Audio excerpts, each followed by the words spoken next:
আমি ভুইয়া বংশের পোলা, আমি গাড়ি ছাড়া চলতেই পারি না, এতখানি রাস্তা আমি এখন কিভাবে হেঁটে যাবো? ইসরে, কেন যে তুমি এরকম কিপটার ঘরে জন্ম নিতে গেলা? কেন দেখা শুনে একটা ভালো মানুষের ঘরে জন্ম নিতে পারতাম না? তাহলে তো আমি 10 জনকে গল্প করে বলতে পারতাম আমার শ্বশুর কিপটা না, আমার শ্বশুর ভালো মানুষ। হ্যাঁ, চুপ করো তো। তুমি তো জানোই আমার বাপে কিপটা, তাই আমগো বাড়ি যাইতেছো কে? যাইতাছি কারণ আমি সিদ্ধান্ত নিছি এবার ঈদ করবো শ্বশুর বাড়ি। এসব তুমি কি কইতেছো? তুমি শ্বশুর বাড়িতে গিয়ে ঈদ করবা? আরে বাবা, তুমি কি ভুইলা গেছো আমরা দুইজন পালায় গিয়া বিয়া করছি?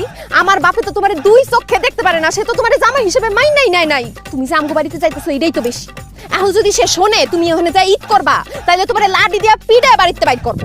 তোমার আব্বা আমার লাঠি দিয়ে পিঠে বাড়ির থেকে বাইর করলে আমার শাশুড়ি তার ঝাড়ু দিয়ে পিঠে বাড়ির থেকে বাইর করবো। কারণ আমার শ্বশুর আমার জামাই হিসেবে মাইনা না দিতে পারে, কিন্তু আমার শাশুড়ি আমার ঠিকই জামাই হিসেবে মাইনা নিচ্ছে। আমার শ্বশুরের আদরের কোনো দরকার নাই, আমার শাশুড়ির আদর হলে চলবে। দেখো, বিয়ার পরে আমগো প্রথম ঈদ, এখন ঈদের মধ্যে ঝামেলা করার কোনো দরকার নেই। চলো আমরা তোমাগো বাড়িতে গিয়ে ঈদ করি, নাহলে জামাই শ্বশুরের ঝগড়া ঈদটাই আমার মাটি হয়ে যাইবো। আমার তো আর খায়